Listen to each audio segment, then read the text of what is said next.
They dared Susan Davis to sing at the spring showcase as a joke. "The weird redhead won't even make it to the microphone," Diana Wellington sneered to her friends. But when 13-year-old Susan finally stepped onto that stage in her flowery dress, what happened next left the entire auditorium speechless. Spring 1962. The maple trees lining Orchard Street had just begun to bloom in Millfield, Ohio. Susan Claire Davis walked home from Roosevelt Middle School, her worn leather satchel clutched tightly against her floral dress, copper-red hair bouncing in a high ponytail with each step. Susan wasn't like other eighth-grade girls. While they gathered in giggling clusters discussing teen heartthrobs and practicing the latest dance moves, she spent lunches alone, often with her nose buried in a book. Her mother's handmade dresses, though lovingly crafted, marked her as different in an era of store-bought fashion. "Susie, is that you?" her mother called as the screen door creaked shut. "Yes, Mom."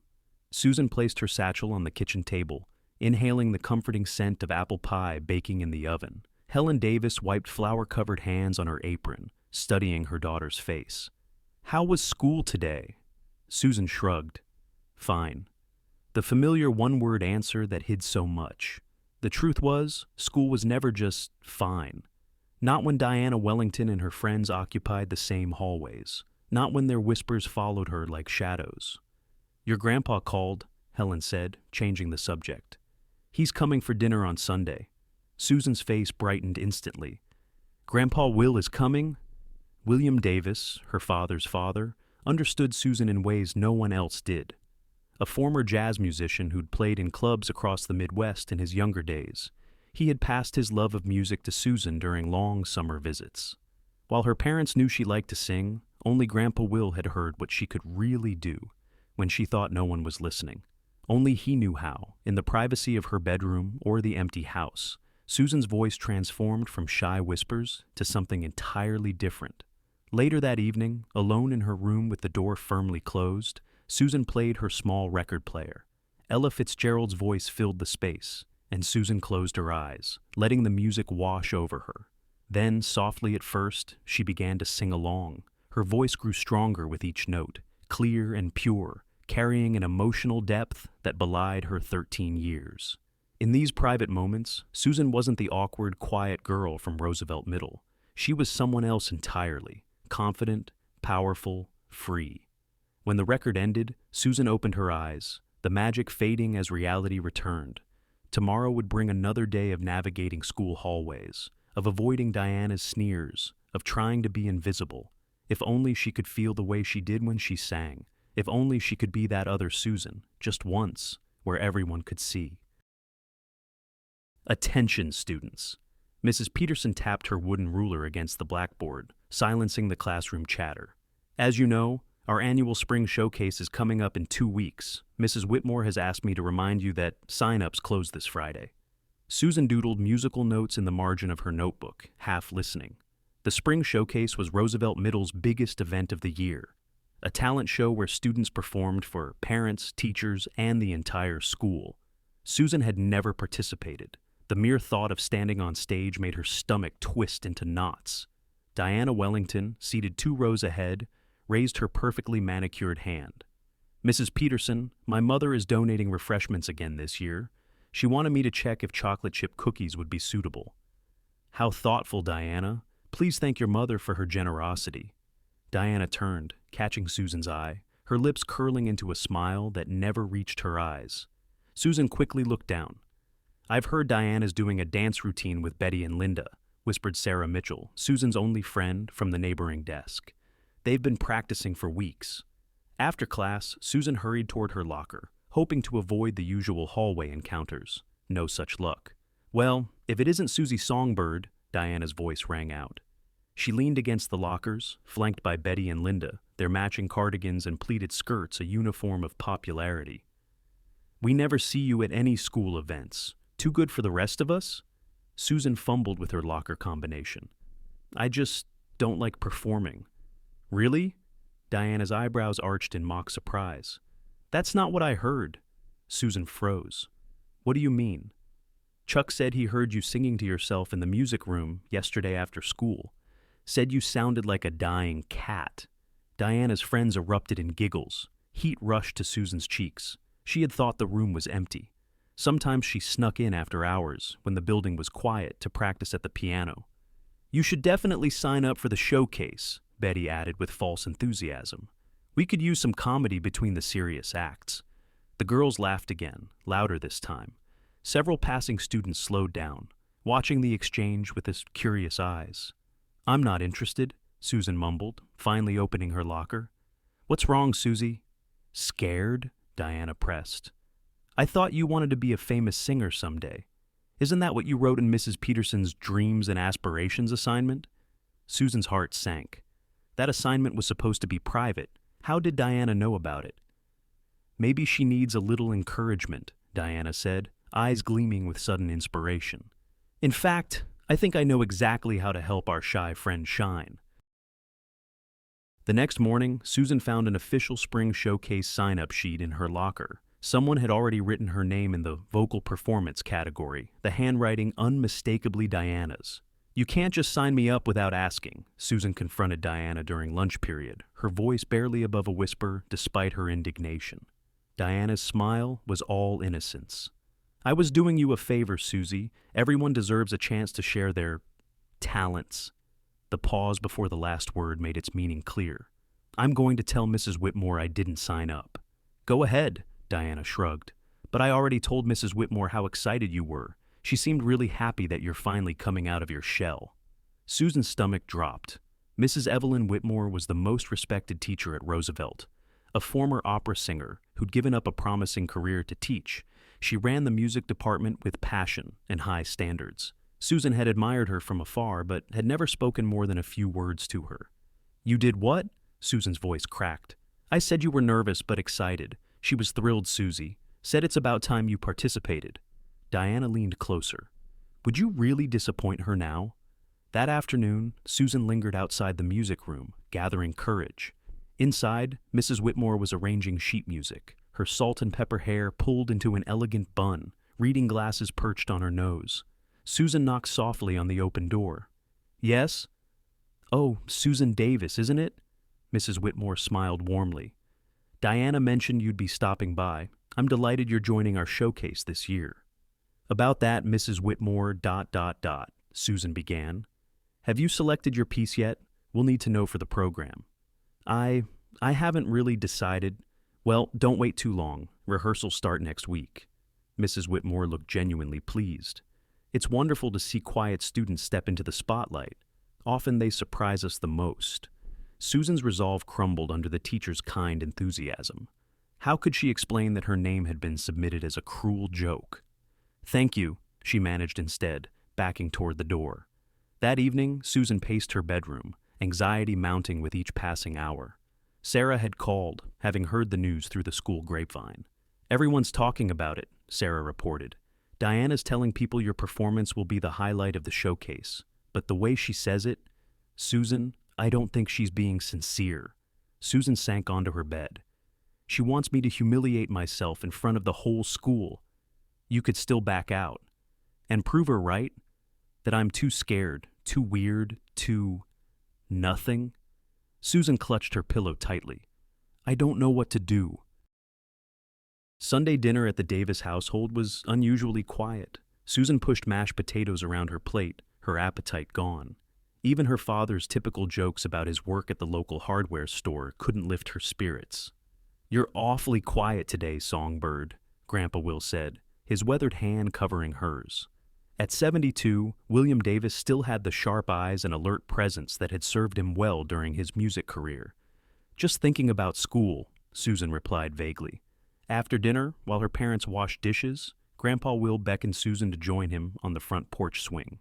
The evening air was cool, carrying the scent of fresh-cut grass and lilac. "Your mother tells me there's a talent show coming up." Susan sighed. "The spring showcase. It's not really a big deal. But something about it's bothering you." It wasn't a question. The whole story came tumbling out. Diana's scheme, Mrs. Whitmore's enthusiasm, the impossible choice between public humiliation and disappointing a teacher she admired. "The worst part is," Susan concluded, "Diana's right. I can't sing in front of people. I freeze up completely." Grandpa Will rocked the swing gently, considering. You know, when I first started playing in clubs, I was terrified. My hands would shake so bad I could barely hold my trumpet. You? Scared? This seemed impossible to Susan. Her grandfather was the most confident person she knew. Absolutely petrified. First night in Chicago, 1933, I was so nervous I nearly caught the next train home. What happened? My band leader, tough old fellow named Marcus, told me something I never forgot. He said, "Will, when you play for yourself, that's practice. When you play for others, that's a gift." Grandpa Will's eyes crinkled at the memory. Changed everything for me. Wasn't about how I felt anymore, but what I could give. They swung in silence for a few moments. "What if they laugh at me?" Susan finally asked, voicing her deepest fear. "They might," he acknowledged, surprising her with his honesty. "But here's what I know, Susan Claire Davis. When you sing, truly sing, nobody laughs. I've heard you. That voice of yours isn't something folks snicker at. It's something they remember." He reached into his pocket and pulled out a small silver pin shaped like a music note. "This was my good luck charm for 30 years of performances. Might be time it found a new owner." As the pin caught the last golden rays of sunlight, Susan made her decision. She would perform. Not for Diana, not even for Mrs. Whitmore, but for herself, and for the grandfather who believed in her voice when no one else had heard it. "Thank you," she whispered, closing her fingers around the small silver note. "I think I know what song I'm going to sing." The days leading up to the spring showcase passed in a blur of nervous preparation. Susan had chosen "Over the Rainbow," a song her grandfather had often played while she sang during those summer visits. Its message of dreaming and belonging spoke to something deep inside her. Every afternoon, Susan practiced in the school music room under Mrs. Whitmore's guidance. The teacher was strict but encouraging, pushing Susan to project her voice, to stand tall instead of hunching her shoulders. "You have a gift, Susan," Mrs. Whitmore said during their third session, "but you're holding back. You need to let go of whatever is keeping your voice trapped inside." Diana and her friends made it clear they were eagerly anticipating Susan's performance, though not for supportive reasons. They would pass by the music room during practice, giggling behind cupped hands. "Just ignore them," Mrs. Whitmore advised, noticing Susan's confidence flagging. "Focus on the music." At home, Susan practiced in front of her bedroom mirror, pinning Grandpa Will's silver music note to her dress. Sometimes her voice would break, her nerve faltering. Other times, when she closed her eyes and imagined herself alone, the notes would soar clear and strong. The night before the showcase, she called Sarah in a panic. "I can't do this," Susan whispered into the receiver, mindful of her parents sleeping down the hall. "Everyone will be watching. Diana's probably invited the whole school just to see me fail." "Then don't let her win," Sarah replied simply. "You've never let me hear you sing, but Mrs. Whitmore wouldn't waste her time if you weren't good. Being good in a practice room is different from performing on stage." "Well, imagine we're all in our underwear," Sarah suggested. Despite her anxiety, Susan giggled. "That's not helping."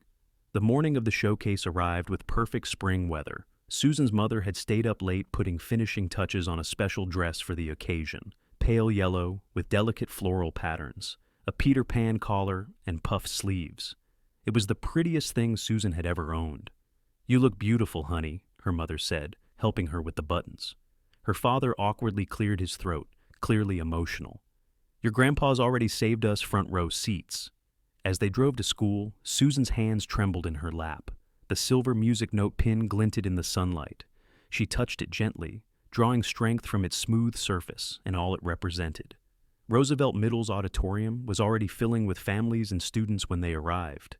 Backstage, performers buzzed with last-minute preparations. Diana and her friends practiced their dance routine in matching outfits, looking flawless and confident. Susan peeked through the curtain and immediately regretted it. So many people, so many eyes that would soon be on her. 10 minutes to curtain," Mrs. Whitmore announced, clipboard in hand. She caught Susan's eye and gave her an encouraging nod. This was it. No turning back now. The spring showcase began with a welcome speech from Principal Sullivan, followed by a clarinet solo, a poetry recitation, and a surprisingly skilled yo-yo demonstration. With each act, Susan's anxiety mounted. Backstage, she paced in small circles, mouthing the lyrics to her song, touching the silver pin for reassurance. Diana's dance routine was up next, the act immediately before Susan's. Nervosna, Susie? Diana appeared beside her, resplendent in a blue sequined outfit. Don't worry, we're all excited to hear your unique interpretation. Before Susan could respond, Diana was called to the stage. The music began, a popular dance tune, and the audience clapped along as Diana, Betty, and Linda performed their well-rehearsed routine. They moved with practiced precision, their bright smiles never wavering. When they finished, the applause was enthusiastic. Diana took an extra bow, basking in the attention. "Susan Davis, you're up next," Mrs. Whitmore called, checking her clipboard. Susan's mouth went dry. The room seemed to spin around her. "Remember," Mrs. Whitmore said softly, straightening Susan's collar, "it's just you and the music. The rest is background noise." Susan nodded mechanically and moved toward the stage entrance. Through the curtain, she could see Diana whispering to a group of boys in the front row, barely containing her laughter.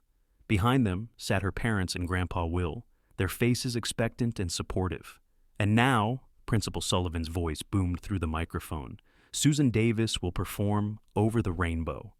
The curtain parted. Susan walked to center stage, her yellow floral dress catching the spotlight. The old-fashioned microphone stood waiting, seeming impossibly tall. A few scattered whispers rippled through the audience. She recognized Diana's friends, strategically seated throughout the auditorium, exchanging meaningful glances. The piano introduction began. Susan's cue approached. Her mind went completely blank. For one terrible moment, no sound came out when she opened her mouth. From the corner of her eye, she saw Diana lean forward expectantly. Then, almost by instinct, Susan touched the silver pin. She closed her eyes, took a deep breath, and thought of her grandfather's words. "When you play for others, that's a gift." And she began to sing. The first notes came softly, hesitantly. But as the familiar melody wrapped around her, something shifted. She opened her eyes, no longer seeing individual faces, but the room as a whole. Her voice grew stronger, fuller with each phrase, the pure, clear tones filling every corner of the auditorium. The whispers stopped. The shuffling ceased. Even the usual coughing that punctuated school performances fell silent.